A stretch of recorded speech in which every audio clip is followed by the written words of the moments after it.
Right, hey guys, how are we doing? Back another video from Team 4 Star of the 4 Star Bento channel.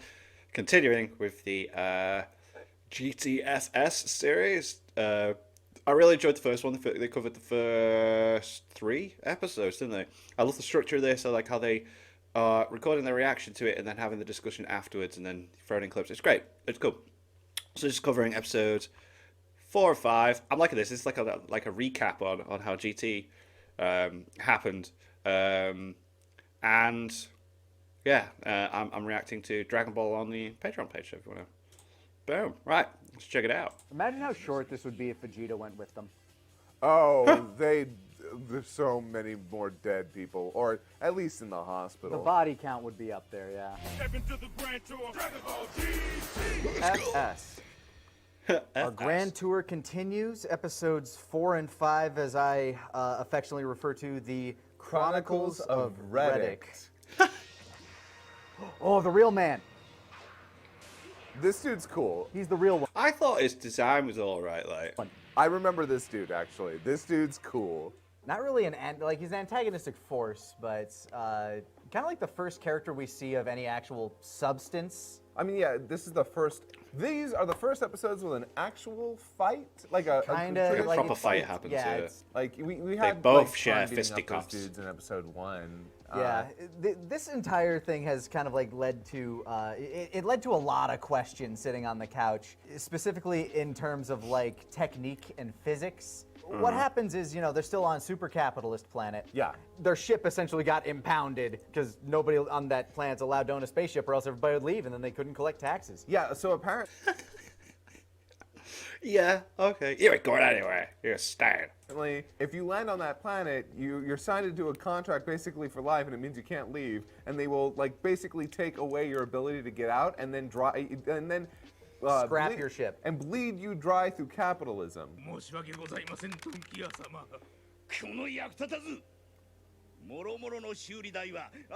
If we ever did anything with that scene. The earrings are too similar to Potara, though. I know you would have edited that to say boobies. I'm not that predictable. Although it would be funny if I just flipped it upside down. Look how this says boobies now. And now if you flip it upside down, It says boobies. it at least made sense out of the fact that these strange creatures showed up on the planet and everybody was like didn't freak out about it. It's like, oh, okay, I guess they're used to this. Yeah. It seems like aliens landing on the planet and then Happens again very being often. bled dry seems to just be a thing that regularly happens. And in these 2 episodes, we actually get introduced to a bunch of different races that happen to be on this planet. Like the first episode or so that we saw of this arc, It kind of felt it was like just it was just the one yeah. kind of like group of weird little catfish kind of people. But it seems like there's a lot of different races Yeah, there were a working bunch under of- the main character. Oh, what was his name? Donkia. Yeah, Dunkia. Yeah. Where now there's a bunch of animal people on that planet, mostly in the police force, I guess, and then an anti-popo woman who is just pure white. Huh. Yeah. I think she might be related to Krillin. She doesn't have a nose. I mean, neither does Papa. True. Oh. I never considered this. And Wow. The inner workings of of the brains. her diminutive wrestling-looking buddy. I think They his are- name was Gel. I don't think she got a name. Gel. It's Gel and something, and I can't remember. They really were nothing. Right. Sheila and Gail. There we go. I like nice edited notes. Characters. Yeah. Absolute toadies. Yes. Doing nothing.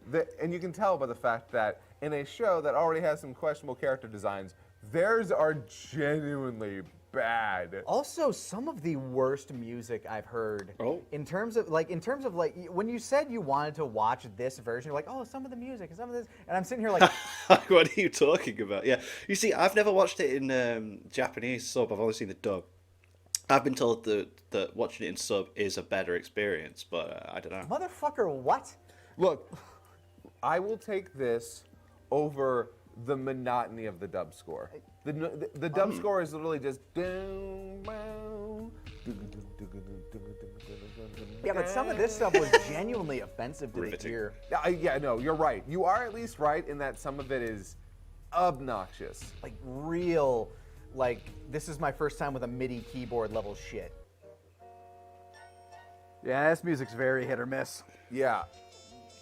Oh yeah. Fuck is this? Yeah. This is some like shit that I'd hear in a Mystery Science Theater 3000 movie about like I think it was like Merlin's Mystical Shop of Wonder or something like that. It Yeah. reminds me of those fucking MIDI tunes in that movie. That's because this was actually the composer's first like anime. Oh. And you're somebody who I know, while you aren't in love with, say, like Shunsuke Kikuchi's score from Dragon Ball Z, I know, like, you I don't... can appreciate it. Yeah. There's no music in there that I think that you would be like, this is not in these- offensive. Yeah. Yeah. This stuff is not great. And I knew it wasn't going to be. But again, I was like, I want the proper experience of the show. And hell, this is proper. We're getting it. Oh. All right. Funky. I kind of like the lighting there, I guess. Yeah. I mean, not all of this show looks like... The show's a mixed bag in terms of its visuals. Dum, dum, dum, dum, dum, dum. This is some Final Fantasy-ass sneaking music. It does sound very old school Final Fantasy stuff, doesn't it? Yeah, I've never been a big fan of... I think it's Akihiko Nobunaga. I always forget the composer for GT, mostly because I forget the music from... It's weird how, like, GT, I think, it tried to do the original Dragon Ball's kind of, like, comedic approach to stuff, doesn't it? And it's just, I think later on it was like, no, we need to get back into the action. GT. I can't believe they gave such a... Like, the sequel series to Dragon Ball Z, they gave, like, the composer is just a no-name, basically. Yeah. I think they were I counting. mean, pretty interesting to get that job, wasn't it? You'd think that, you know, oh my god, we're doing a sequel to Dragon Ball Z. We got now just someone who's never done anything before. On Great. the fact that it's Dragon Ball to carry it, and it's like, we can try out some new talent here. Like, there's very little chance we're gonna lose money on this. I don't even remember Rict. I remember seeing him maybe on like a You see, that's a pretty cool design. That's a pretty cool DVD design. box cover at one point in time, because I guess we got a release with these episodes in it at some point. Yeah, we but did, I have yeah. never seen him in the show. Yeah, we got, like, the lost episodes way back in the day, and then when the green boxes started What are the lost episodes? coming out, the green bricks, yeah, then they just had the entire show on them. So the entire series has been widely available for a while, and I think most people who have seen all of GT have seen those original episodes. Again, it is so funny that you haven't, and I've only seen them once, and I basically skimmed them when I was a kid. I was like, whatever, these are like the worst episodes of GT is what I remember. And it really does lead to some of the frustrations while watching this, because they kind of forget a lot of things. Like, one of Goku's first thoughts is to, track the ship by instant transmission. And I immediately thought, wait a minute, doesn't he need to be able to sense it to do that? And then he Yeah, does it doesn't have any. It's not a living. What? but they end up So, in the air here's and the then thing. they fall down. I'm going to assume the key that he's following is the people that are driving that thing. That makes sense. It must be that he sensed those people and is like, okay, at least I got those signatures. Might I be can giving it remember too that. much credit, but I'll buy it. ドラゴンボールで若返った影響で悟空さん瞬間移動ができなくなってしまったんだ That's not how that well, unless it's possible that his body had Has to forgotten it. muscle memory, Yeah. where you have to sort of build it into your body, but I don't know. Reflexes. Also, they forgot how to fly. They always do. Which okay, but he can go Super Saiyan. He can still do that. Yeah, that throws the argument right out the window, doesn't it? Because he was never able to do that as a kid, obviously. Like, what? And apparently he's still stronger than both Trunks and Pan. We see him go Super Saiyan for the first time. How here. much energy? How did his battle power get affected by this? I want to know because they aged him down, and yet he's again still stronger than Trunks and Pan. Remember, a lot of it has to do with technique more than it does actual strength and power. So deal with it. But speaking of technique, they forgot how to fly. Yeah. Oh, it is That's so dumb, but insane to me throughout both of these episodes. There are several instances where flying is not only beneficial but even kind of necessary, and they don't do it. Like, they're running from the police already. Lots of questions. It's the opening song from Aladdin is suddenly playing, and I'm like, why are we running across the rooftops? Just fly. Again, he forgot to fly. it was jumping, yeah. So. Because in the likes of Naruto, that when they're jumping around trees and that's because flying is not a thing within that verse. Flying is very much a thing in this verse. You people can fly. Why have you forgotten? Just fly.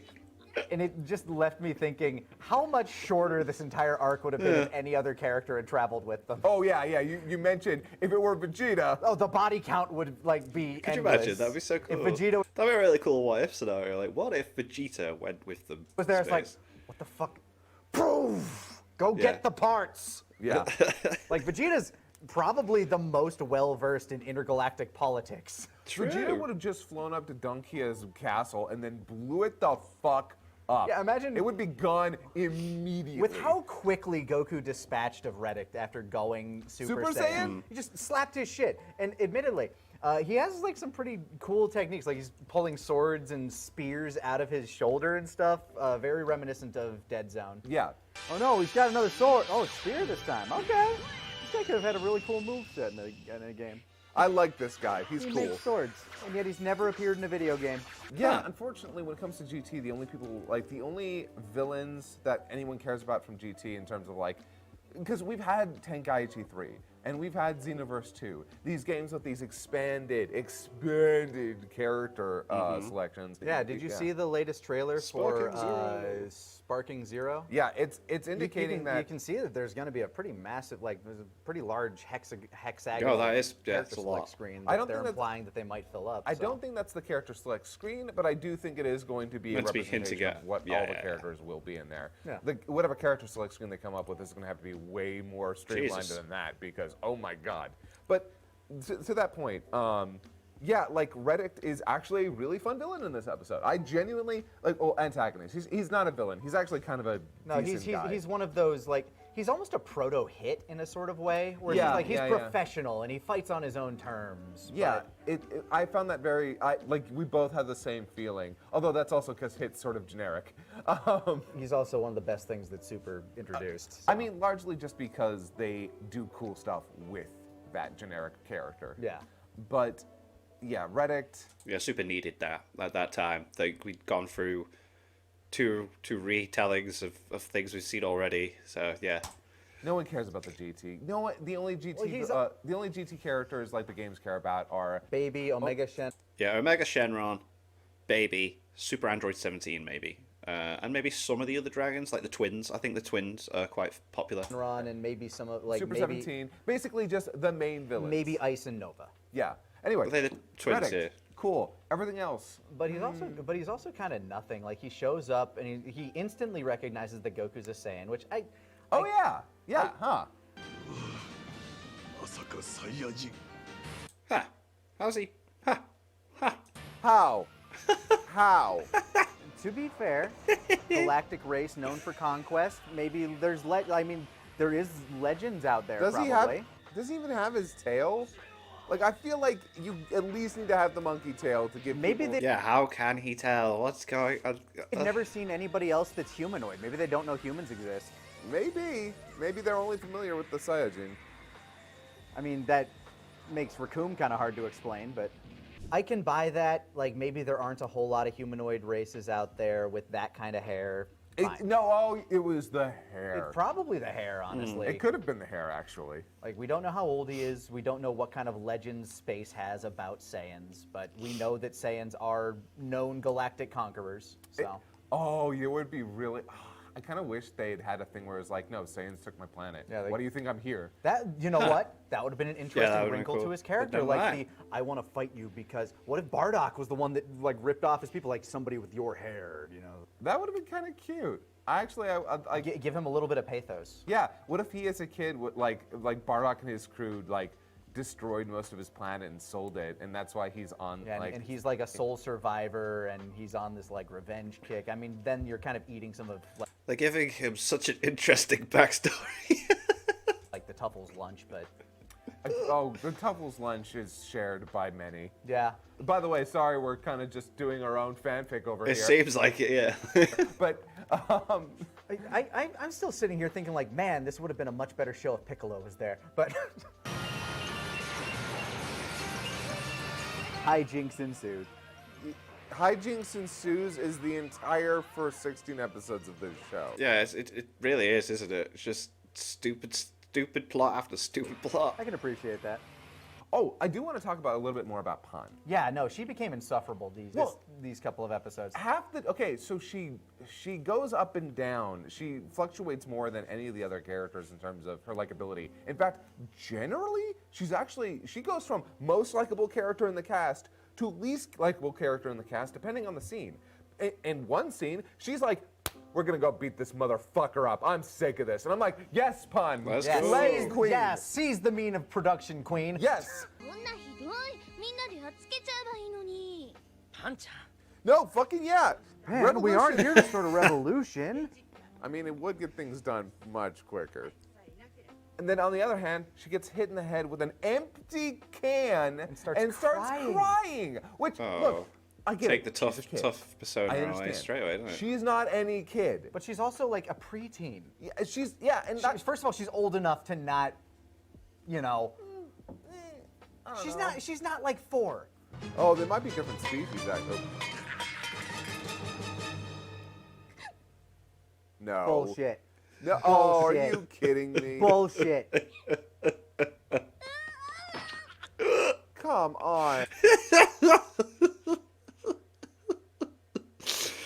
That's so stupid. I love it. And you really? That's some next level bullshittery. She Yeah. was fighting people with guns in the first episode. She was being fired upon. That was an And there were empty-ass cannons from aluminum the edge. can. See, that I believe would actually fuck you up a little. Well, I don't know. Look, I could see a preteen like getting hit in the head and start crying. They're emotional little people. I guess. They're barely people. But when it comes to Pan, the only time I want to see her crying is when she gets her heart broken because, okay, that's a wrinkle of her character. She's kind of like emotionally vulnerable to that sort of thing. That would actually be like really neat. She's this tough girl who kicks ass, but then when it comes to things like love or romance and stuff, Yeah, she's rubbish more at it. vulnerable. Yeah, yeah, Okay, yeah. that would be sort of neat. That would be a cool like way to balance out. God this- help the first boy that breaks her heart. Oh yeah, no, like Yeah.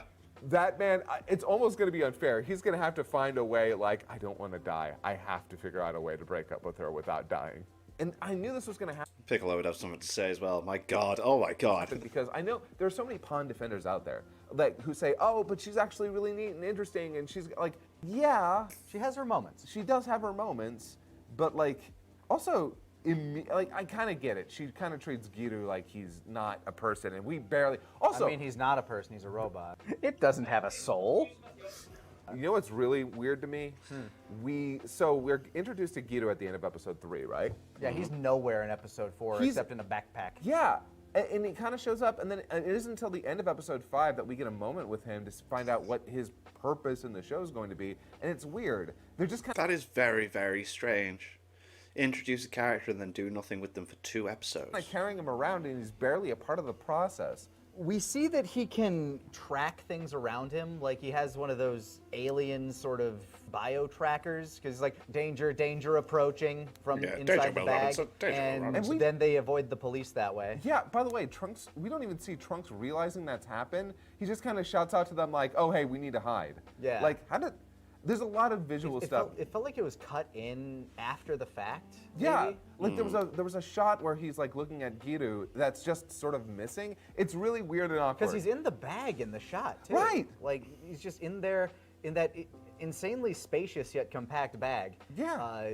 They introduce him, but he's still not a character yet. No, I'm sure he'll become more of a character. Well, of course he moving does. I forward. remember he does. Yeah, Giru's interesting, but like weirdly used in these 2 episodes. Pan is super inconsistent. We have no idea what Goku's actual power level is right now, considering that he's apparently. We don't know the power scale of anybody, and honestly, that blessing and curse. Blessing and because curse. it's like, you know, you reset the scale. We don't need like, Oh, his power level's like 27 billion. Yeah, no, look, I just need to know where he stands because not knowing that right now is a little weird. he could probably still destroy a planet if he wanted to. I'm going to. Well, yeah, anyone can. Trunks could. He had the inclination, Yeah, I'm gonna assume as much. and he When I say anyone, I don't mean anyone like complete. Just, you know, the basic Z team can blow up a planet. Krillin can blow up a planet. outright jobs the shit out of Rict. In a cool as soon- fight. It's all right. Yeah, like there's some neat moments. It's really short. Yeah, It is. It takes up like 3 minutes in a 20-some minute episode. I'll say this: the fight would have been cooler without the cutting to other things. Probably. Like it is frustrating because there are these really cool moments, but then this is one of the things that I sort of hate about anime fights in general is that often when you're trying to allow the actual action to play out, there are these cutaways that it's like momentum, boom, hit a fucking wall. And it's like, please stop putting walls in the middle of your action. I'm trying to enjoy the cool fight.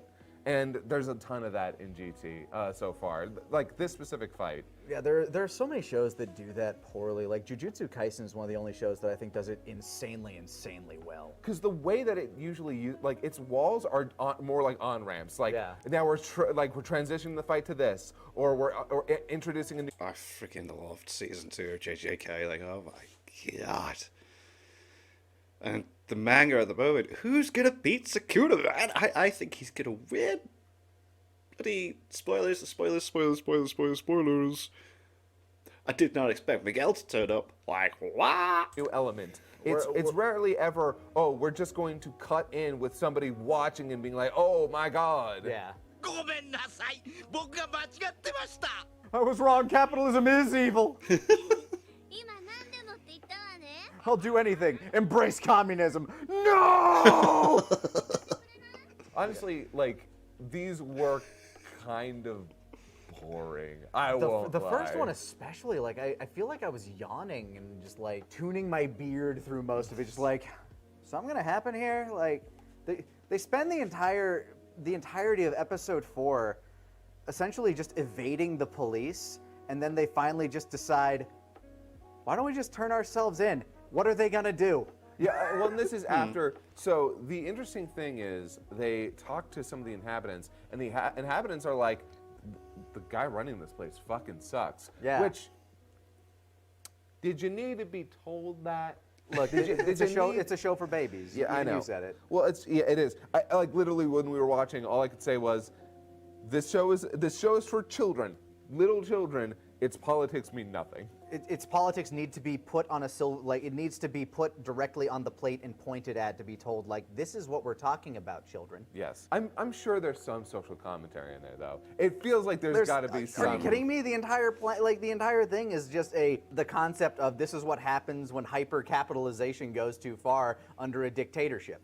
Which Japan's never had a problem with ever. Oh God! Yeah, absolutely not. Everything's great. The world isn't devolving. Tackling that sort of a message is, novel, interesting, but as a Dragon Ball thing, it's very boring. As a Dragon Ball thing, Where's the action? The first episode where they're just like being overcharged for shit. It's like, okay, you got your message across. The robot's literally tearing the people's house apart. But then you have like an entire second episode where it's like, man, this planet's really, not doing so great. Oh, look at these poor people. What? They gave us the last of their food. I can't believe this was a 3-parter. I expected Rict, or at least his little minions, to be a little bit more of a part of stuff. Like, especially when we saw them, like, fire energy blast. I'm like, oh, okay, Trunks and Pan are going to have something going on. Then Goku's going to take the big guy. And no. They get jobbed off screen. Yeah. Oh, no. It's so weird. The pacing is slow yet too fast. Yeah. It's incredible to me that you have these moments where it's like, oh shoot, are we finally gonna get some fights? Nope, skipped over that. We had to make sure that you have the scene with them in the house with the old man and the old woman, and so they could reiterate to you just how screwed up the planet is. Like, it wasn't very obviously communicated to you in the last scene with the old man and the old woman. It's a case of telling too much. The first episode was enough to get across the point that the planet was just a hyper-greedy, mega-capitalist planet. The second episode should have been, them dealing with the police force, and then maybe the third episode being the climax. I can deal with that being a 3-parter. It honestly could have been a 2-parter. It could have been, easily, very easily.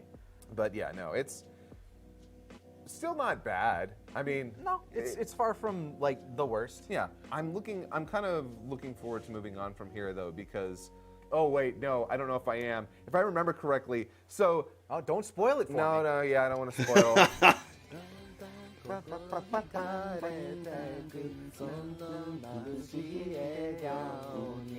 How did the show fail when it had an opening song this fun? Yeah. Oh, I guess we'll find out.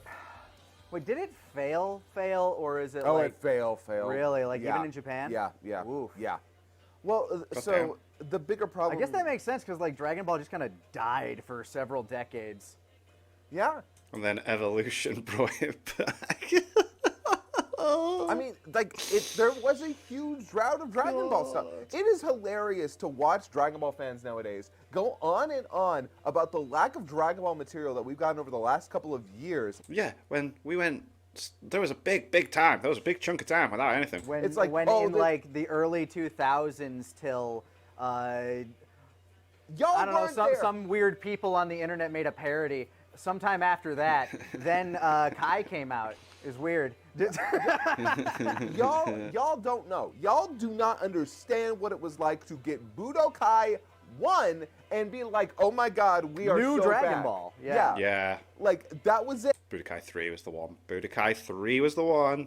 To be fair, Budokai 1 came out around the time when, like, the Buu saga was going on Toonami, which is why you're, like, playing through Budokai 1 and it goes through the Cell saga. It's like, I want the new stuff, though. Yeah. And remember, like, for American Dragon Ball fans, it's so different because we started getting Dragon Ball when GT was coming out. Like, we really started getting it by the time the show was over in Japan. Yeah, the anime floodgates didn't really open here until Toonami. But yeah, that was episodes 4 and 5. As you said, the Chronicles of Rict, which A+, A+. They make it seem like he's going to show up again, but I don't remember think he him in does. any of the material No. that I'd seen previously, so I kind of I doubt could it. very comfortably say he's never coming back. Well, goodbye, Reddick. You were cool. You've looked like... for- Also, the fucking, I'm sorry, the leotard over Okay, the costume design in this entire thing is fucking weird. Let's I think it's cool. I like it. be real.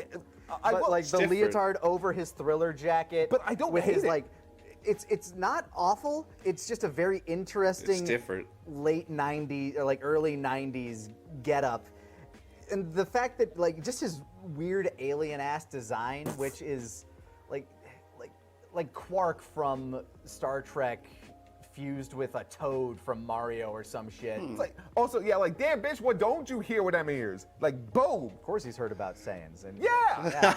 how could you not? But yeah, that was that guy. That And was that guy. That was those two guys and a planet. Yeah, two guys and a planet, and now we're moving galactic northward, onward into the next part of our grand tour. Next time, On Dragon Ball GTFS. fucking. Yep. He loves it so much.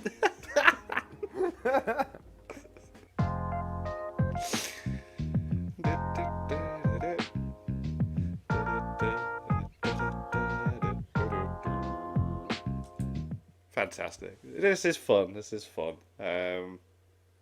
Yeah, bits I forgot, but it's also again interesting to see the Japanese side of it and them talking about the music and things like that. But when they upload another one, we'll check that out. But until then, thank you to my patrons. If you want to have your name at the end of every video, I want to be able to watch Patreon-only reactions. Link in the description to the Patreon page. $1 a month is all I ask to help support channels. Greatly appreciate thanks for that. Thank you all for watching. You guys think of that? What you guys think of this? Click like, subscribe if you haven't already. Leave comments below. Let me know what I should watch and discuss in future videos. And I'll see you guys, all you guys, next time.